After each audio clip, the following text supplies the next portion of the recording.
What's the most satisfying tables turn moment you've witnessed in court? Court clerk for 8 years. This divorced dad was fighting for custody of his 6-year-old daughter. His ex-wife claimed he was an alcoholic who endangered their kid. She came prepared for war, had photos of beer bottles scattered around his house, testimony from 3 neighbors about loud parties, and even a police report about a disturbance at his address. Her lawyer was this slick guy in a $3,000 suit who'd clearly done his homework. The evidence looked damning. Photos showed empty bottles everywhere. Kitchen counter, coffee table, bathroom sink, even one in the kid's toy box next to her stuffed bunny. The neighbors swore they'd seen him stumbling around drunk at 2 p.m. on weekdays. Music blasting at all hours. One elderly neighbor claimed she'd called CPS twice because the little girl looked neglected and scared. Her lawyer painted him as a complete deadbeat. Said he missed scheduled visitations because he was too drunk to drive. Claimed the daughter came home crying, talking about daddy's angry voice and how the house smelled like yucky medicine. The guy sat there quietly throughout the whole character assassination. No fancy suit, just wrinkled khakis and a polo shirt, clutching a manila folder like his life depended on it. I've seen plenty of custody battles, and this one looked over before it started. The judge was taking detailed notes, nodding along with the ex-wife's testimony.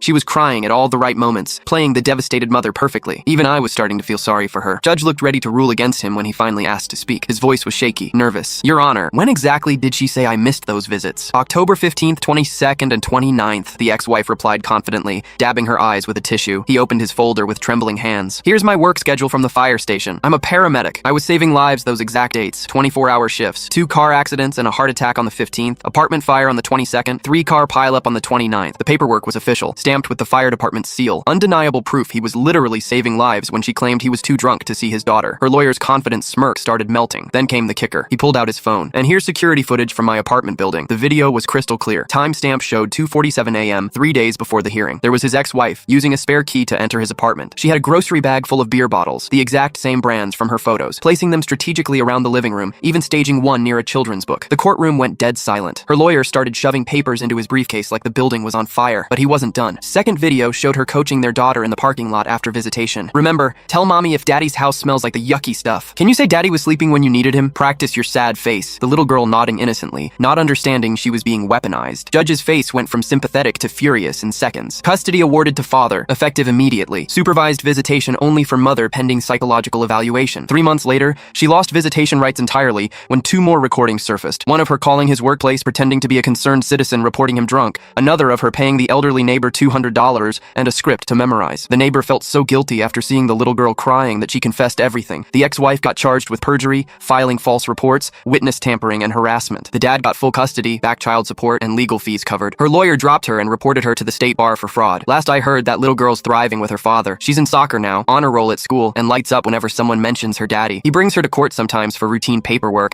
and she always waves at me from across the lobby. Some victories just hit different when you see justice served to someone who truly deserves it.